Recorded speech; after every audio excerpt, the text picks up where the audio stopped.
चलिए जनता, अगला एक बहुत ही खूबसूरत क्वेश्चन एनटीए टेस्ट 7 से आपके सामने आया है। If the straight line drawn through the point and inclined at an angle π/6 बोले तो हो गया 30 degree, okay, with the x axis meets the line at Q, then the length of PQ is?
Eleventh class में P Singh ji आपको regular homework दिया है day wise, बिल्कुल आप सही कह रहे हैं। उनके पास समय ज़्यादा है, पहली बात, उन लोगों के पास समय ज़्यादा है क्योंकि उनका टारगेट दूर है। दूसरी बात, वो चूजे हैं, यानी कि वो इमेच्योर जनता है, ठीक है, तो उन्हें समझाना जो है वो चीज़ें मुश्किल होती है, तो उन्हें टीचर का ज़्यादा समय चाहिए।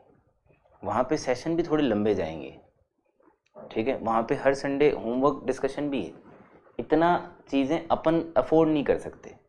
प्लस आप मैच्योर हैं, तो आप खुद जो प्रैक्टिस जो है सेल्फ स्टडी वाला जो जोन है उसमें प्रैक्टिस क्वेश्चंस हैं, वहाँ से आपको होमवर्क करना है खुद से अपने हिसाब से, इजी मीडियम हार्ड चूज़ करके, कैटेगराइज करके, उस तरीके से।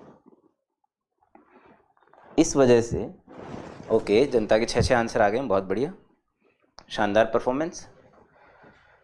हाँ, ये बहुत सिंपल क्वेश्चन है, बहुत सिंपल एंड स्ट्रेट फॉरवर्ड।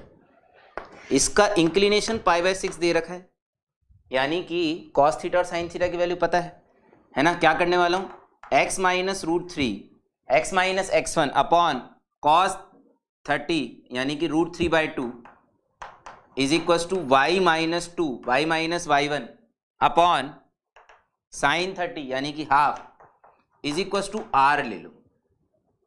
हमने मान लिया डिस्टेंस r है, तो इस पॉइंट से इस लाइन पे r डिस्टेंस पे लाई करने वाला पॉइंट Q यदि उस लाइन में लाई करता है तो जो r होगा वो मेरा आंसर होगा। पैरामेट्रिक तरीका सबसे शॉर्टेस्ट है इस क्वेश्चन को सॉल्व करने का। दो, आप एक तरीके से और कर सकते हैं, आपको इंक्लिनेशन दिया है, पॉइंट दिया है, आप इस लाइन की इक्वेशन बहुत आराम से लिख सकते हैं। मुझे विश्वास है आप 100% इस लाइन की इक्वेशन लिख लेंगे, इतनी बड़ी बात नहीं है। इस लाइन की इक्वेशन और इस लाइन की इक्वेशन को सॉल्व करेंगे तो आपको क्यू पॉइंट के कोऑर्डिनेट मिल जाएंगे और डिस्टेंस फॉर्मूले से आप पी क्यू निकालेंगे। Again that is a traditional approach. Parametric is a smarter way of doing the same thing. हम एग्जैक्टली वही कर रहे हैं, बिलीव मी, हम एग्जैक्टली वही कर रहे हैं। मैंने अभी जो बोला ना आपको, लंबा वाला मेथड, ट्रेडिशनल अप्रोच, हम एग्जैक्टली वही कर रहे हैं, बस डिफरेंस ये है कि हम पैरामेट्रिकली कर रहे हैं। Where r is my parameter, थोड़ा दिखने में खूबसूरत और फास्ट हो जाता है, बस, ठीक है। हमने इस लाइन के पैरामेट्रिक कोऑर्डिनेट इसके अंदर रखे, ये एग्जैक्टली वही बात है, solving both the lines. Solving both the lines, बस। ठीक है, सिर्फ तरीका बदलता है, बाकी सब कुछ सेम रहता है। लेकिन पैरामेट्रिक जिंदगी कोऑर्डिनेट ज्योमेट्री के अंदर पैरामेट्रिक जो है वो लाइफ लाइन है भाई साहब। इसलिए पैरामेट्रिक आना बहुत ही ज़रूरी है, बहुत ही ज़रूरी। ठीक है, और इसका सबसे बड़ा बेनिफिट ये है कि पैरामेट्रिक आने के बाद y is equal to x square, यदि एक पैराबोला है तो पुराने जमाने में लोग बाग इस पे पॉइंट x1, y1 मानते थे, लेकिन अब लोग बाग t, t स्क्वायर मानते हैं। x1, y1 और t स्क्वायर का जो ट्रांसफॉर्मेशन है ना, ये बहुत फायदेमंद है, क्योंकि t स्क्वायर में एक वेरिएबल में दोनों कोऑर्डिनेट मान लिए गए हैं। तो अगर 5 मानने पड़ेंगे तो 5 ही variable t1, t2, t3, t4, t5 introduce करने पड़ेंगे। लेकिन x1, y1, x2, y2, x3, y3, x4, y5, x4, y4 और x5, y5 में 10 वेरिएबल इंट्रोड्यूस करते हो आप लोग। इसलिए बहुत क्रांतिकारी चीज़ है पैरामेट्रिक, तो उसकी फीलिंग आना बहुत ज़रूरी है। और अगर कहीं पे लाइन सेगमेंट की लेंथ गिवन हो या फिर निकालनी हो, तब तो एक बार पैरामेट्रिक के बारे में सोच ही लेना चाहिए। जैसे यहाँ पे आप सिर्फ यहाँ पे x और y कोऑर्डिनेट निकालो, उसको मान लो क्यू के हैं, और आप उस लाइन में रख दीजिए। ठीक है, कितने आए हैं? √3r by 2 plus √3 comma r by 2 plus 2।